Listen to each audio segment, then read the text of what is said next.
Hi, everyone. It's Janice from the Divorcing Religion podcast. I'm excited to tell you that my book is now for sale. It's called Divorcing Religion, a memoir and survival handbook. And I'll make sure you have a link in the notes for that. And also, I want to encourage you to like, subscribe, and become a member of my YouTube channel. Take care.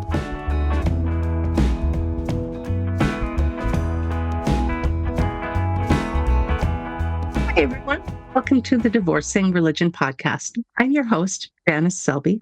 I'm a registered professional counselor and a religious trauma recovery coach.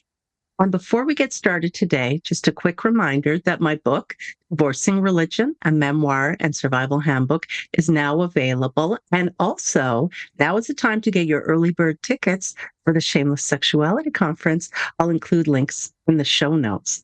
Now to the main event. My guest today is Luis Cornejo, a licensed marriage and family therapist, certified sex therapist, and the founder of Queer Magic Entertainment, LLC. He also hosts the Queer Magic podcast. A proud first-generation Guatemalan and Mexican American, Luis is passionate about empowering the LGBTQ plus and BIPOC communities through his work in mental health, fashion, and self-expression. As a speaker, model, and advocate, he uses his platforms to challenge oppressive systems, celebrate diverse identities, and inspire others to embrace their authentic selves. I love all these things. Welcome, Luis. I'm so glad you could join me today.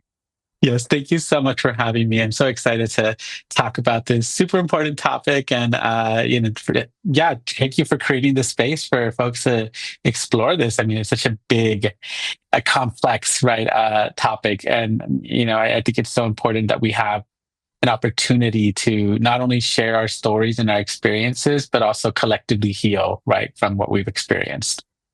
Yes. And even the way I found you, because you're still new to me, I'm still enjoying learning all about you and the work that you do. I had just typed into Google religious trauma influencers and queer influencers, and you came up right away. And so then I was scrolling through your posts and your pictures, and you're so fashion forward. I mean, I'm embarrassed. I need a makeover. Thank you for joining me here. Anyway. You're so sweet. Thank you.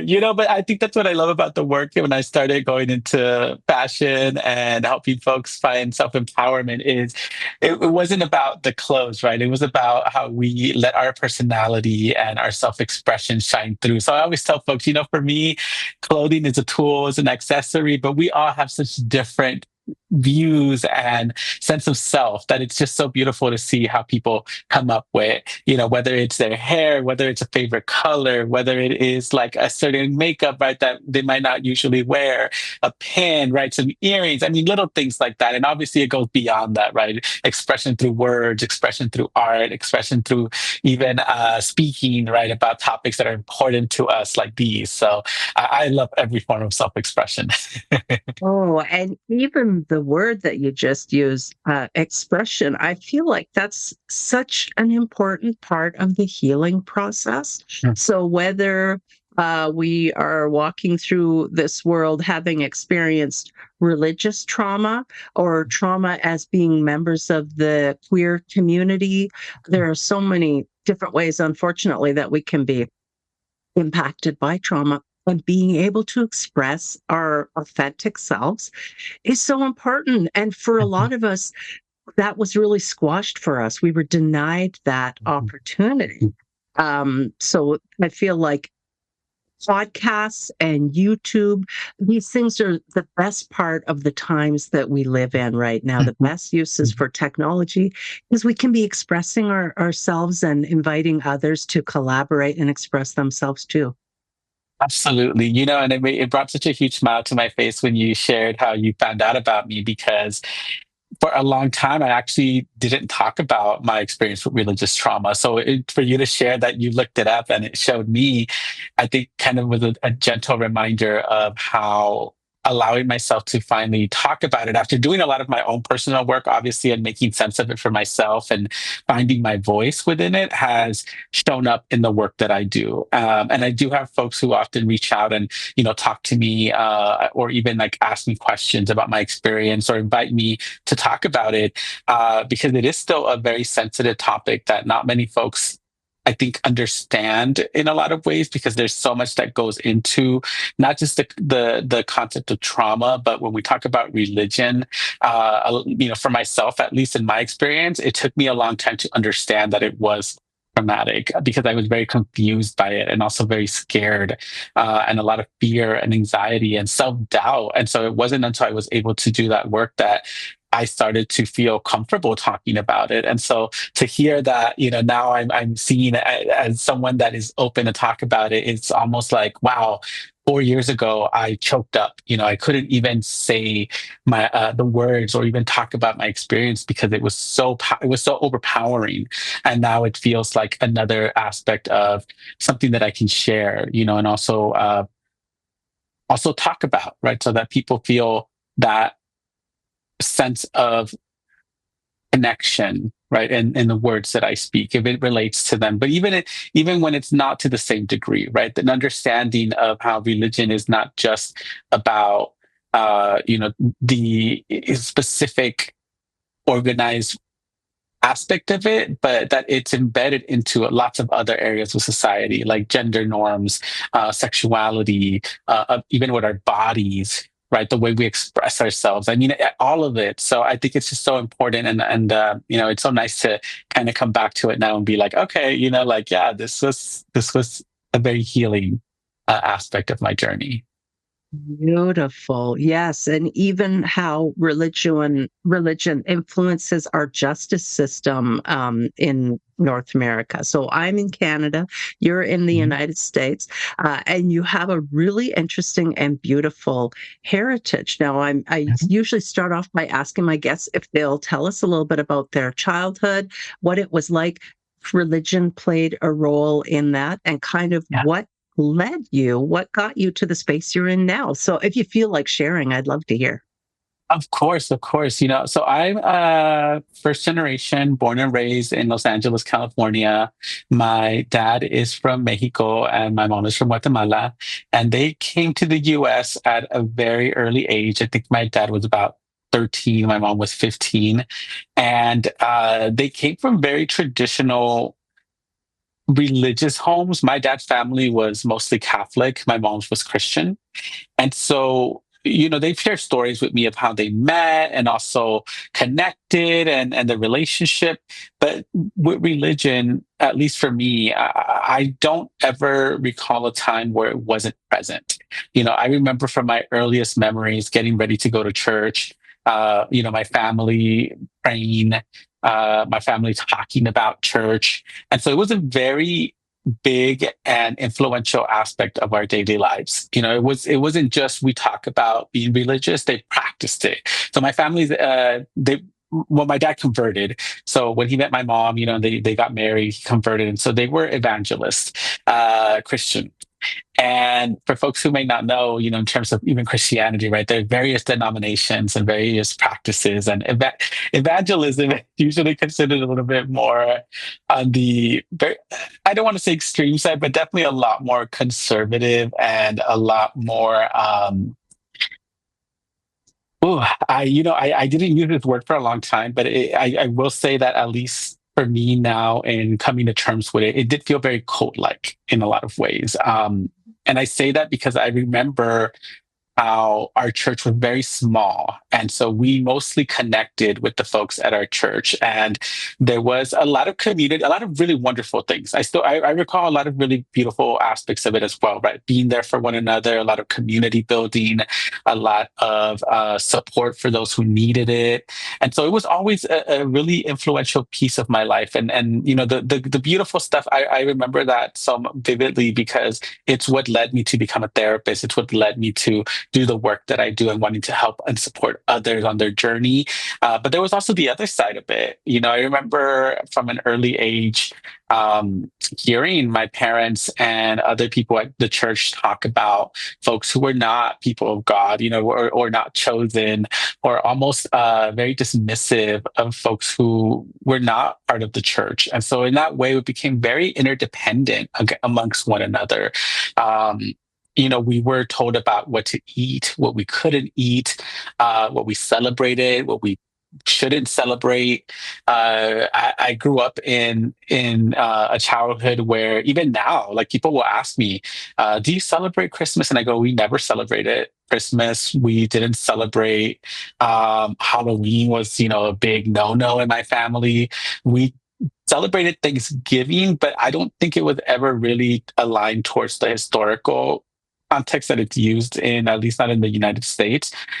It was more around like a religious aspect to it, thanking God for another year and for family. So it was very religious tinted as well. We did celebrate birthdays, which was interesting because I had family members who didn't, and we did, and so it was almost like some were a lot more intense in what they did, and some were not. So I grew up with a lot of, I think, mixed messages around what was okay and what wasn't okay.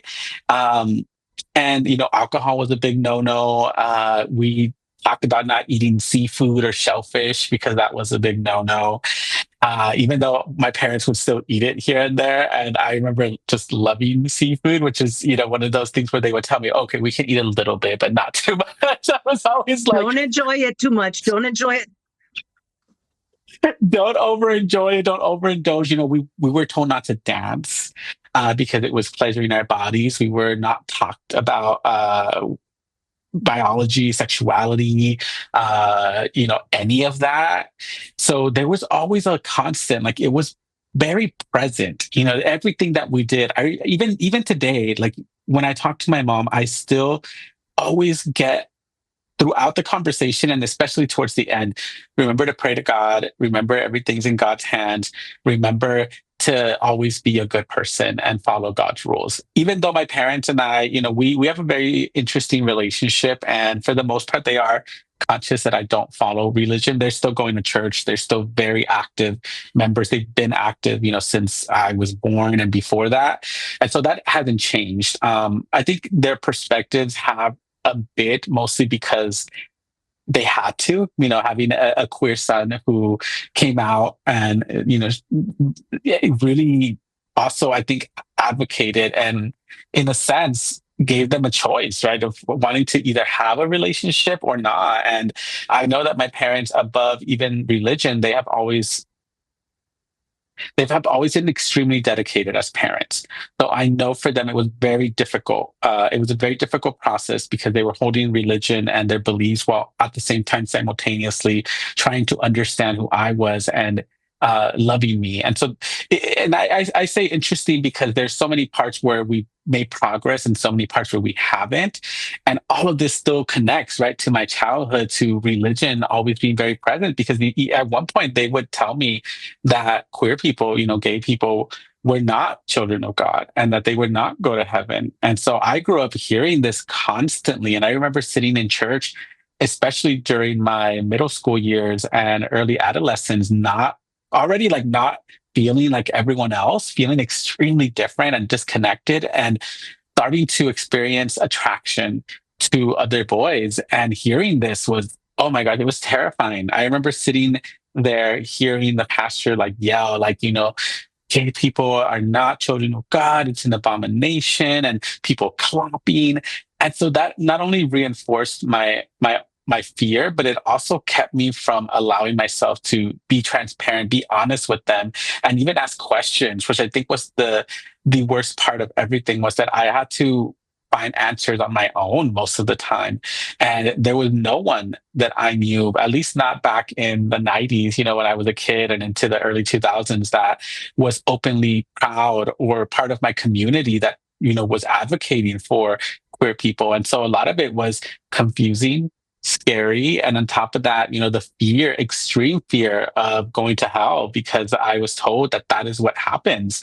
And trying to understand how I was feeling this way, even though I was a good Christian, even though I was following the rules, listening to my parents, I was a straight A student, I didn't get in trouble, I didn't fight. And so there was so much anxiety around these things starting to happen, and knowing how closely tied we were to the church, that there was a genuine fear that I would be rejected or even disowned by my family. And so when I went through bullying, when I went through a lot of very traumatic situations in school where there was literal physical violence towards me because people would bully me and do things like whether it was push me or throw my things or say very mean things to me, there was no way for me to tell my parents, when they would ask me what happened. And so I remember just keeping myself quiet, saying, "Oh, they just didn't like that I bumped into them," or like not being honest, not being transparent. And so it didn't feel safe at school. It didn't feel safe at home. It didn't feel safe at church. And so I had to constantly pretty much learn to lie and also manipulate situations in some way. And it wasn't out of a desire to not feel connected. It was out of survival, that I realized very early on, because of the teachings, that if I shared any of this with my parents, they would likely, one, yes, be concerned, and I'm sure they would have tried to help, but I also understood what help meant from them, especially in that context, because they had done things throughout my childhood that demonstrated their solutions to these things, right? Whether my mom maybe noticing that I was a bit more, as she considered it, feminine, I was in the kitchen, I wanted to play with my female cousins, I was playing with dolls, that she would send me to the pastor to talk or have people pray over me. And I always knew that it was because she felt like I was doing something wrong, but I didn't understand it in the context of, when we talk about what does it mean to be queer, what does it mean when it comes to sexuality, because I was still a child. A lot of it was projection from them onto me. And so I had to figure out how to navigate that. And so I remember becoming extremely religious as well, because I felt like that was the solution. If I'm a good Christian, if I, am someone that follows the rules, God will change me. And it didn't happen. And I remember year after year, and that was the most painful part for me. And I think that was the hardest part for me to share with people for a long time, was that I remember crying at night in my bed, praying to God and saying, please, please just make me normal. Just let me be like everyone else. And, my mom heard me a few times, and I remember her coming over to me and asking me, why are you crying? What's wrong? And I genuinely wanting to help, but me being so terrified of saying that if I tell her this, I know because I've seen it, she's not going to understand. And so I kept it, I turned 12, 13, 14 every year, thinking God is just magically going to change me, thinking that all of the good deeds, the prayer was going to help. And having no one to tell me that it was okay, having no one to normalize it. I had teachers that actually told me to not share it because people wouldn't understand and they would mistreat me.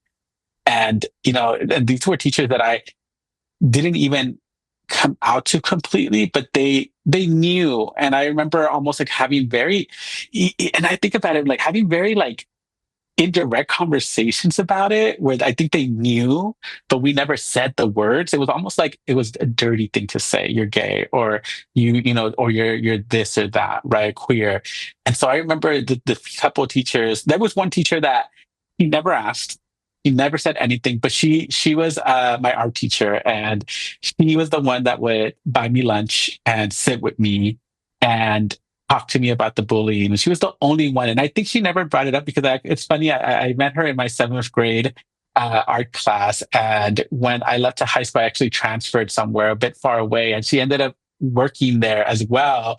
So we reconnected. And even through high school, she was someone that was also there for me and would always tell me that I was special and that she thought I was going to be such a creative person. And, she genuinely cared, and I felt the love, but she was the only teacher. And I think after she left, after 7th grade, that 8th grade, 9th grade, when before she started working at the school, was very hard for me because I had no one that actually was supportive or even helpful. I had teachers instead that would tell me, don't say anything, or asked me what I was doing wrong when I was being bullied. That was Mm, causing me to get it's a, this was a big, it was a big, huge part. Religion was there. I mean, it's still here, even for me now at 38 years old. When I don't follow a particular religion, it is still very prominent because I'm still connected to my family, who is extremely devout and practice, and who remind me constantly. And so it is triggering, and I think in that sense, it's still something that I work through every day. I no longer feel the same powerlessness that I did for a very long time. I definitely feel a lot of healing has occurred. I definitely see the change, but it's not something that has gone away. Where I've been able to say, I'm not religious, I don't believe in this, or I believe in this, and I'm going forward, because it's a constant reminder. As soon as I call my mom, as soon as I talk to my dad, as soon as a sibling reaches out, as soon as any of this, it's almost like, oh. And so I had to learn to really accept, empathize, and cope with those moments, because they were not going to go away, and they're not. And so, very different space now, but childhood, it was, yeah, it was definitely a very different time.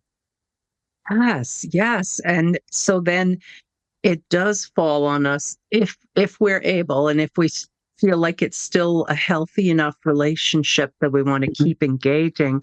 um, Mhm. it really is helpful for us to get to a point of accepting this is how these people are, and even Mhm. maybe when mom or grandma or whomever is at the end of a phone call saying, "Oh, just trust God," if we can turn that around to recognize that's her saying that she loves me.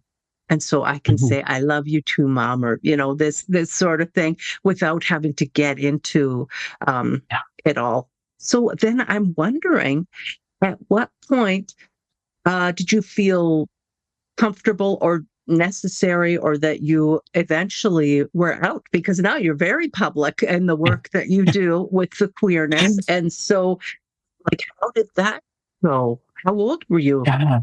It came out at various different times in my life because it was always there, the same way religion was, which is why I always find it to be such a powerful experience to be queer and at the same time also grow up in a very traditional religious home, because both of these things were always with me. Whether I understood it then or not, I always saw it. I remember being a young kid and making dresses for my cousin's dolls out of toilet paper and making it out of fabric and just being so creative and loving the idea of designing, and they would love it. They would ask me, if I could make them a dress, and I would put it on my action figures, and I would get scolded for it, but we would often do it in secret, during playtime when our parents were busy, and so it was almost my way of escape. And so I remember even that moment, like my creativity coming out and saying, like, you see beauty and things in a very different way. You see, gender norms as not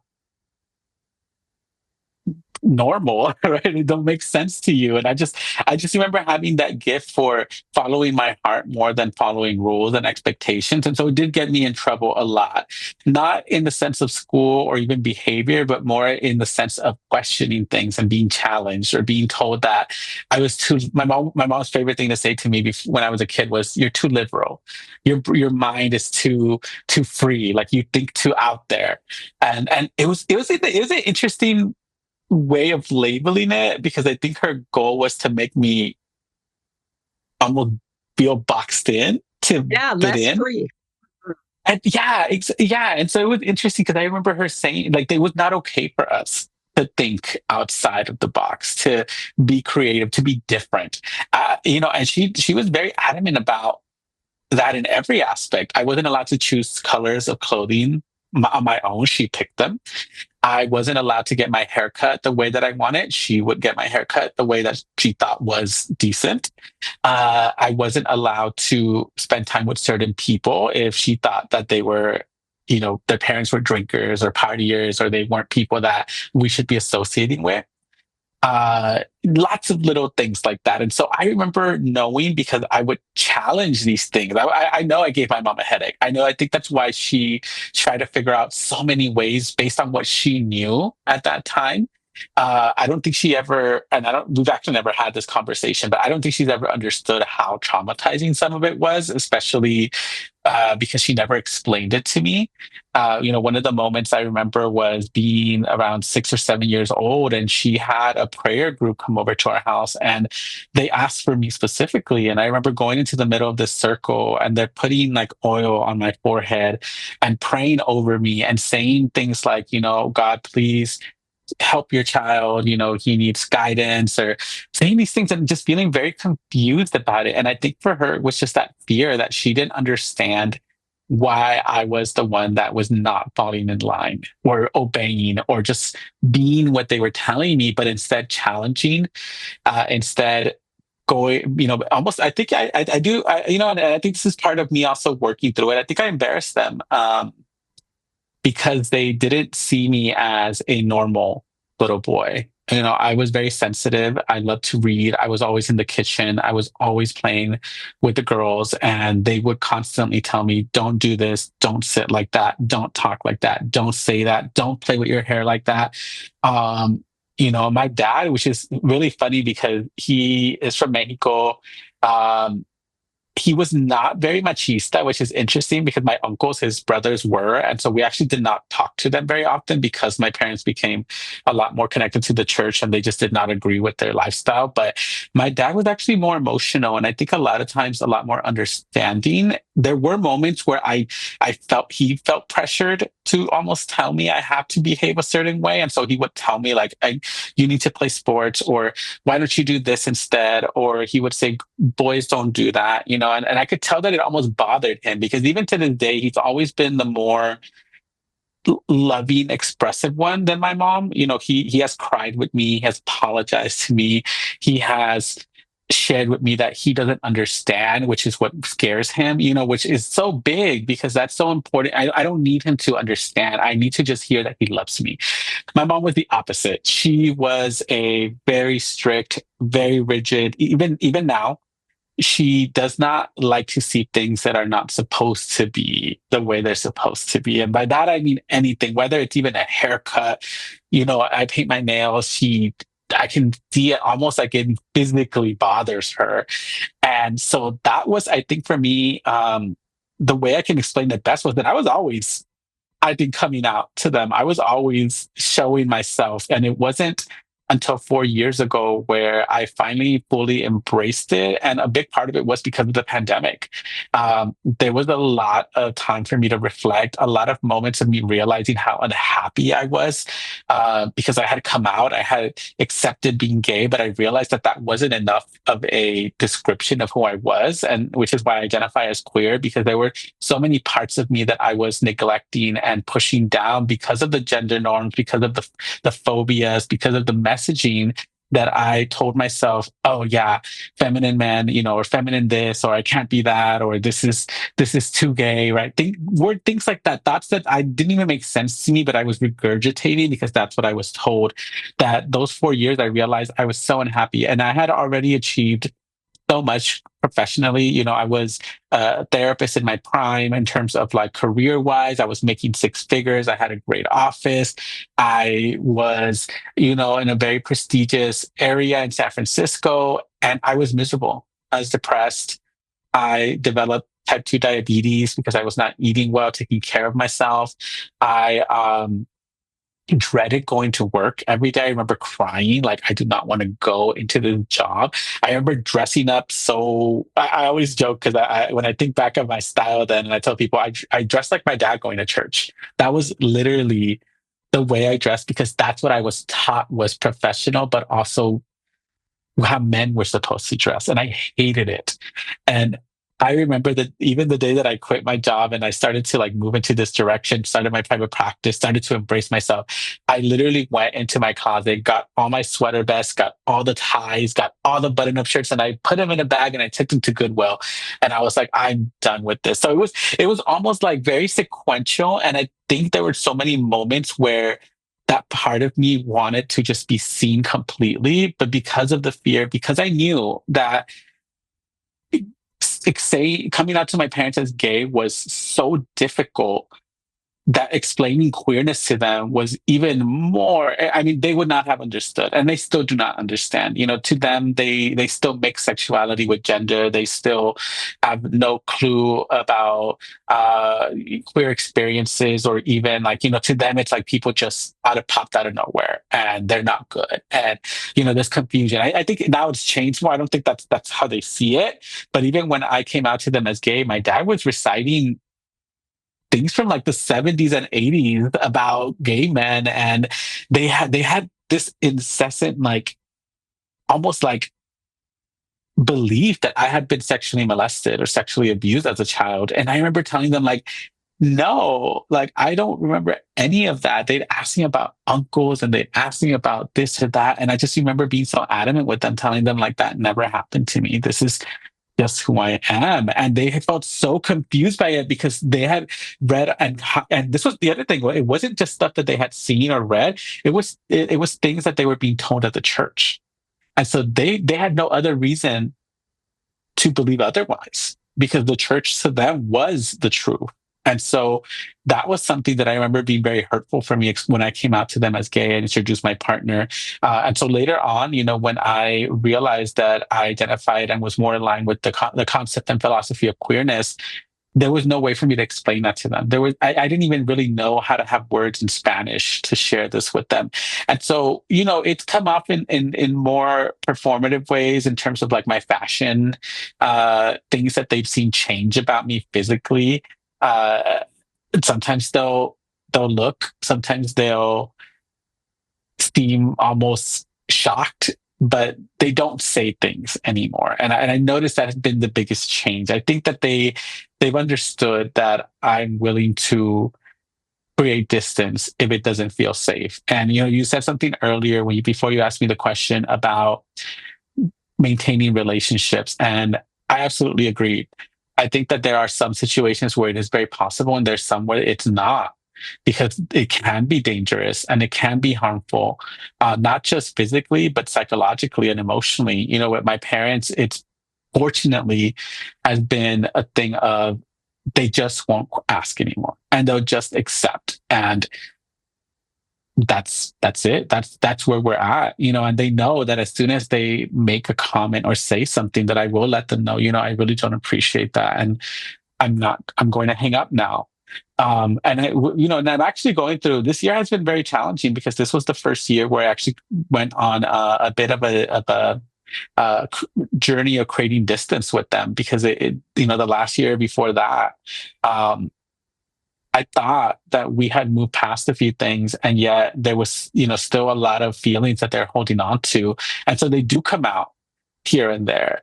And I remember deciding, I can't have this in my life at this point in my journey, where I have embraced myself and I'm standing up for not just me, but for so many other people like me that did not have that feel lonely, that felt hopeless. To share my story, and also to be out there as myself, because that is my most honest truth, is being me in whatever form that looks like. And I'm not here to fill a stereotype. I'm not here to please others by, wearing a rainbow on myself. I'm here to be me. And that means that some days I will dress a certain way because I feel it. Other times I will not. I'm also someone who, is willing to learn with an open heart, open mind, rather than be so set on black and white thinking, or holding on strongly to something, because I also know that I make mistakes. And I think those have been lessons and things that I have gained from having to really maneuver a lot of these situations that have been very black and white, and um very harmful, because there was never any gray area for me. I was told, you're either this or you're that, and never you can just exist and be a human and be loved. And so I had to do that for myself, and through my partner, through friends, through a lot of family members as well who have accepted me. I have been able to come out more and more to where I'm at now, where I'm not just a therapist supporting people one-on-one, but I'm also working in the fashion industry and supporting, diversity and aligning myself with people who want to create more beauty and also help others, shine their own beauty, rather than telling people how they're supposed to be, what they're supposed to look like, how they're supposed to act, eat, all of these things. So I've had that my whole life, and it felt like a prison. Yes, exactly. That's the word that comes to my mind. It's a prison made out of the expectations of other people. And now we're to a point in our own personal maturity where we can dismantle that prison and choose to live in alignment with our own beliefs and feelings. And earlier on, you mentioned about how sometimes fundamentalist religions, and evangelicalism being one of those, can feel sometimes kind of culty. And then you mentioned about your mom, almost there's a need for control, and that's driven by fear. And that goes hand in hand with each other when we're thinking of these high demand, rigid, black and white, yes and no type of religions. There's a fear there that's driving the need to control. And when we are able to finally remove ourselves from that situation, it can feel terrifying and also so liberating, intensely liberating, to realize, you mean that was just their idea? Like, they're indoctrinated. That's how they choose to live. But I don't have to actually believe that way. I am free in this brief life that I have to grab happiness wherever I can find it, to just live a life of joy and experience and helping others and being myself. What better way is there to live than that? It's just so beautiful. Absolutely. And the interesting thing is that's, I think, what they were trying to teach me, but it wasn't, because when I think of my parents, they were good people. They are good people. They wanted us to help others. They did so much for the community, so much for others.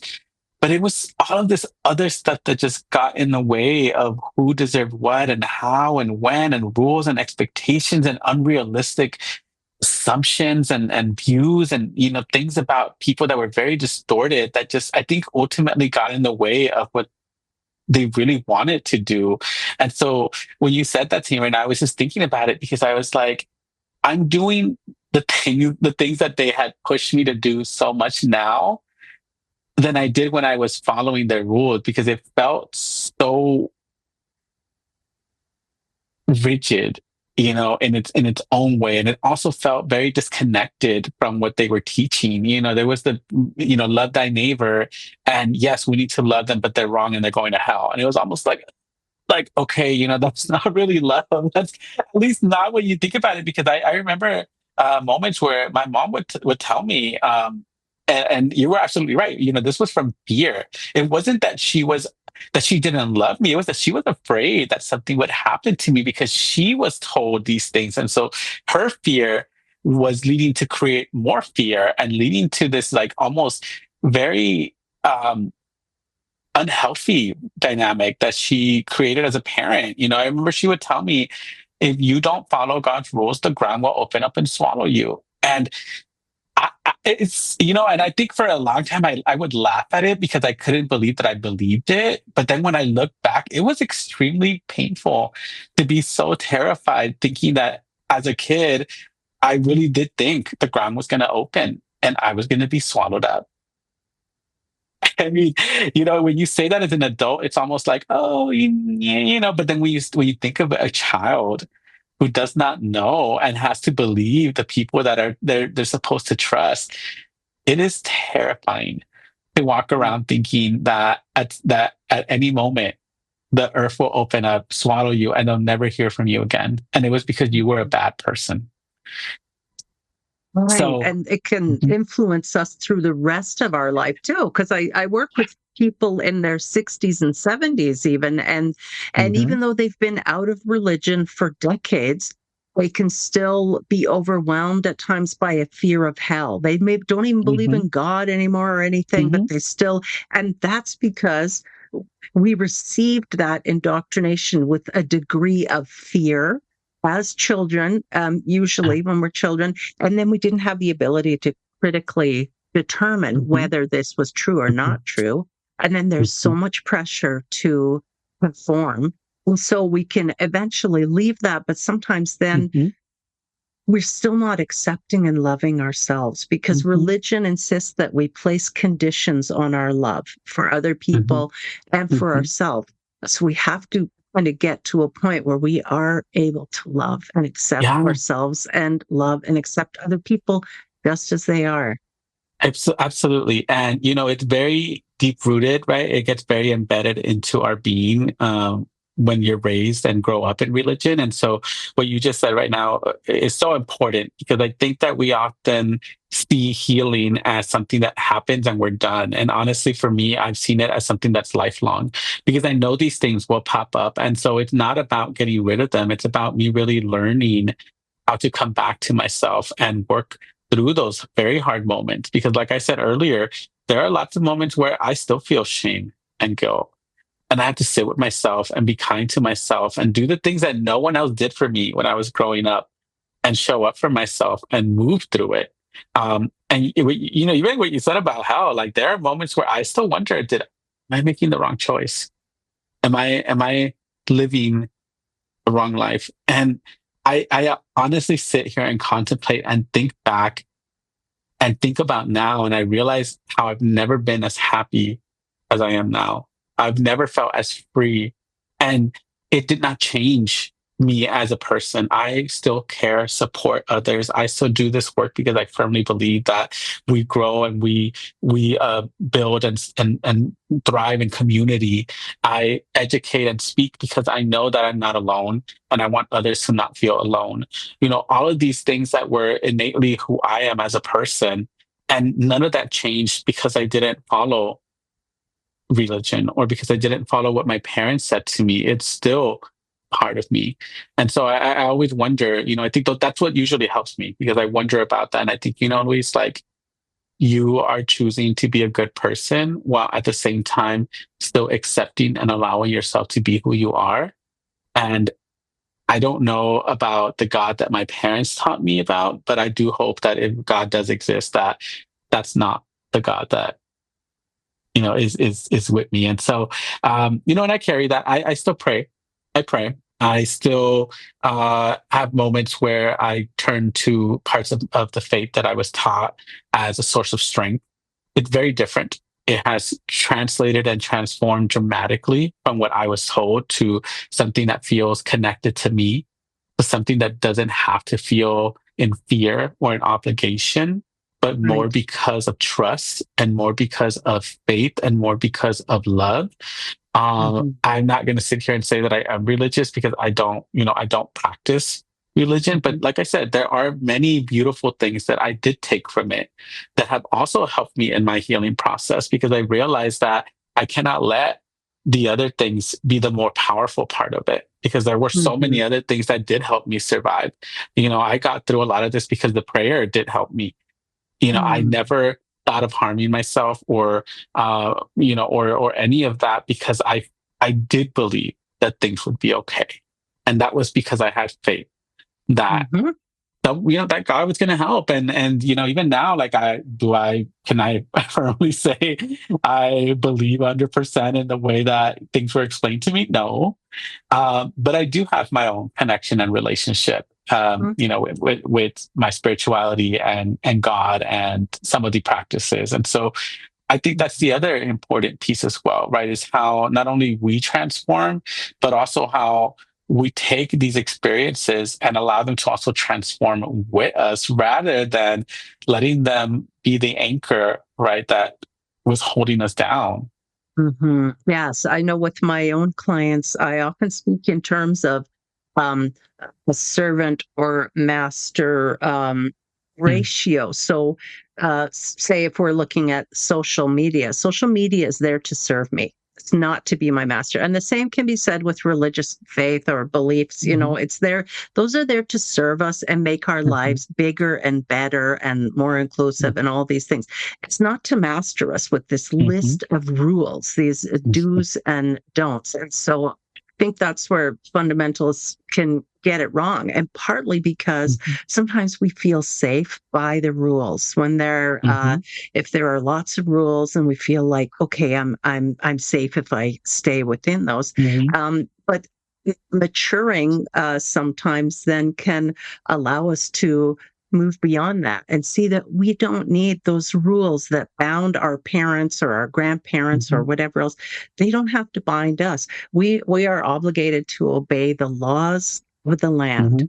And Mhm. that's it. Otherwise, I mean, have at Mhm. it. This is the life you have. You get to be at this buffet table of life, and it's filled with Yeah. all these delectable dishes of Yeah. experience as far as you Yeah. can see.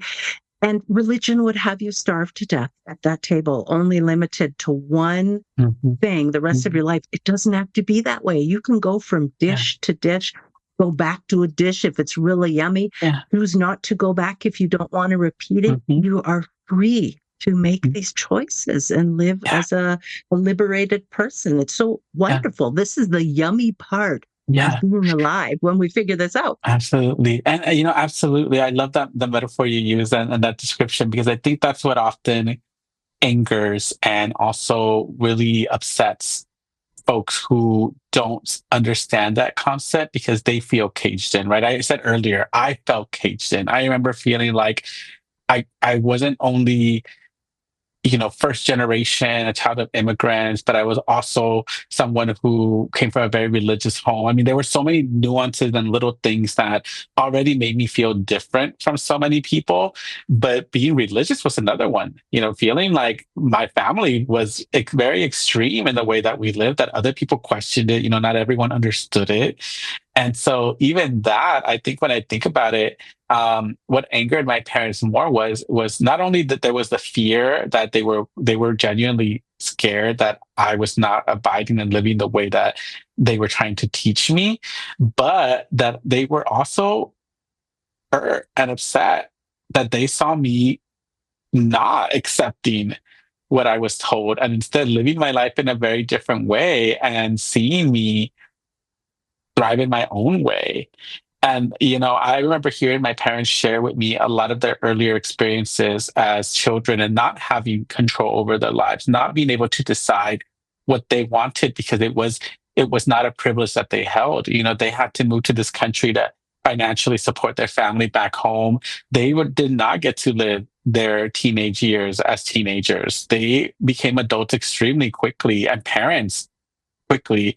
And so a lot of their lives had been under the pretense of societal rules, religious rules, expectations that they did not know any other way. And so I think oftentimes when they saw me being this, like, oh my gosh, I'm here in the US, I think differently, I want different things, I question things, I want to I'm excited about certain things. They just did not really know how to respond because they never had that experience. And I often talk, at least in my work, to a lot of folks who also are first generation and come from homes that were very religious around how my parents would always say this to me. They would always tell me, "We came here because we wanted a better life for you. We knew we were going to have children, and we wanted you to live better."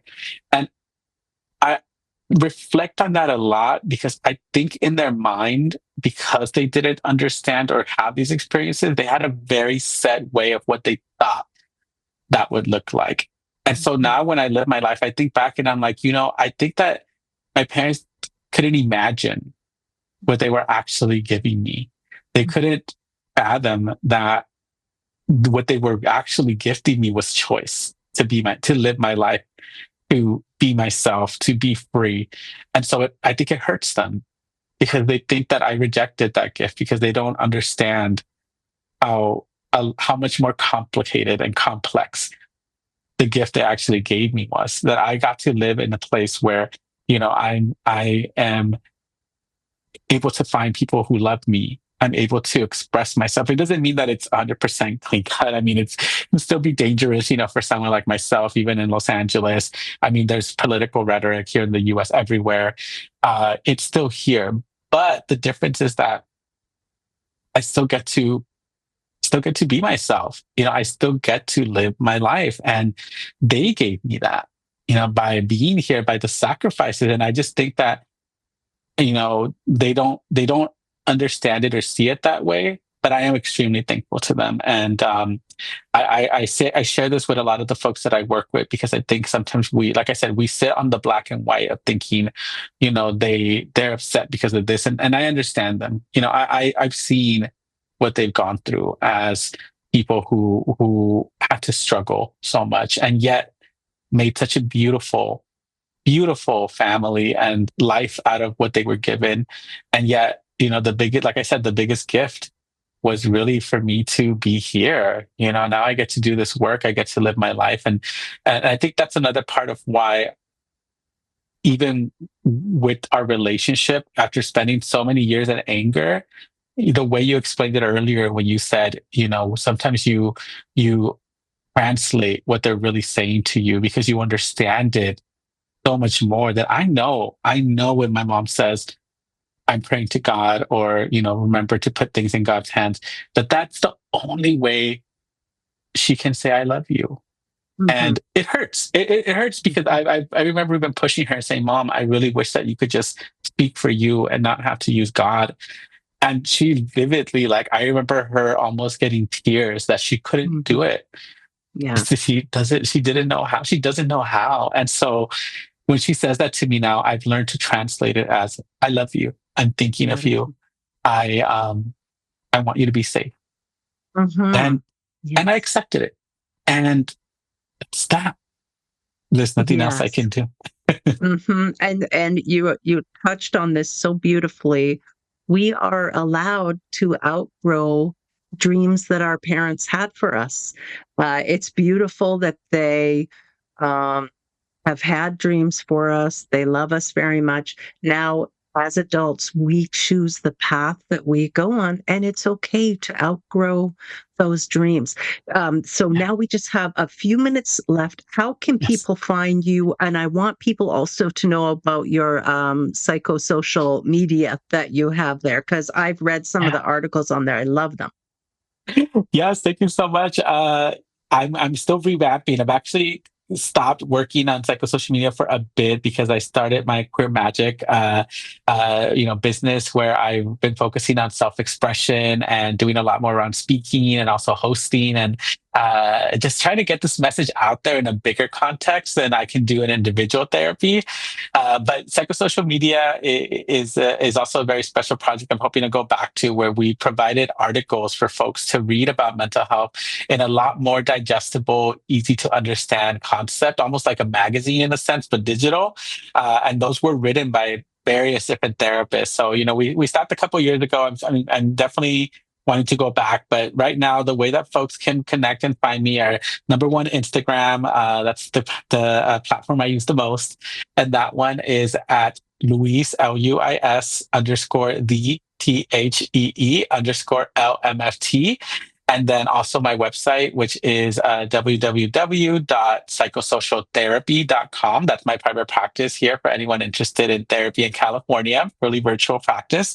The other website is www.luis-cornejo.com. And that's where folks can see all my modeling catalog, my projects, my runways that I've walked in, and lots of other offerings that I have on there, including the podcast, Queer Magic.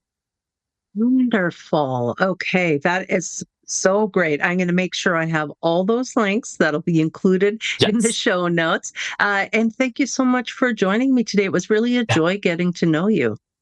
Yes, thank you so much for having me. I really appreciate you creating this space. It felt really wonderful to speak to someone. I've also read your work, and I read what you sent me. And, I think it's so important for us to share these stories and the work that you're doing. I don't think I've been on another podcast that's focused on this very complex and broad topic. So thank you so much for having me. And I appreciate the opportunity. Oh, you're so welcome. I hope our paths cross again. And I want to thank everyone for tuning in today. It was my great pleasure to do this show. And please take care, everyone. We'll see you again soon.